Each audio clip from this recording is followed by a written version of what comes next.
മുഅ്മിനാണ്, മുസ്ലിമാണ് എന്ന് പറയാൻ ആഗ്രഹിക്കുന്നുണ്ടെങ്കിൽ അതിനർത്ഥം എന്താണ്?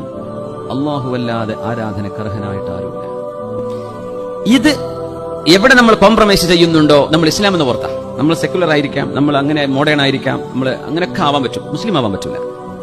ആഘോഷങ്ങളാകട്ടെ, എന്ത് പരിപാടികളാകട്ടെ, ഒരു മുഅ്മിനായ മനുഷ്യന്റെ അഖീദയെ നിങ്ങൾ അടിയറ വെച്ചിട്ടുണ്ടോ, ഇസ്ലാമിന്റെ ദായിറയിൽ നിന്ന് പുറത്തു പോകും. അത്രയുള്ളത്, കുഴപ്പമില്ലാത്തൊരു പോയിക്കോട്ടെ, അത് ഞങ്ങൾക്ക് പ്രശ്നമല്ല, ഞങ്ങൾ അത്രേ മതത്തെ കാണുന്നുള്ളൂ, ഞങ്ങൾക്ക് അത്രേ ഇസ്ലാം ഉള്ളൂ എന്ന് പറയുന്നവർ അങ്ങനെ ചെയ്തോട്ടെ, കുഴപ്പമില്ല, അത് അവരായി, അവരുടെ പാടായി. പക്ഷെ പാടുള്ളതല്ല.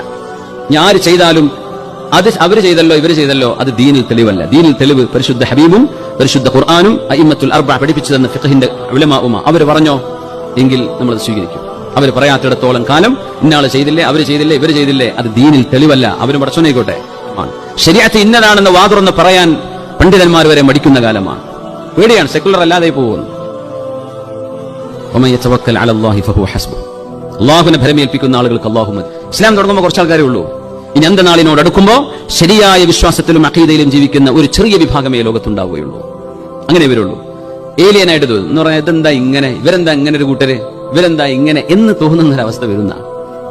പക്ഷേ തൂബാലിൽ ഖുറബാ, ആ ന്യൂനപക്ഷത്തിനാണ് സർവമാന നന്മകളും എന്ന് പുണ്യ നബി സല്ലല്ലാഹു അലൈഹി വസല്ലം.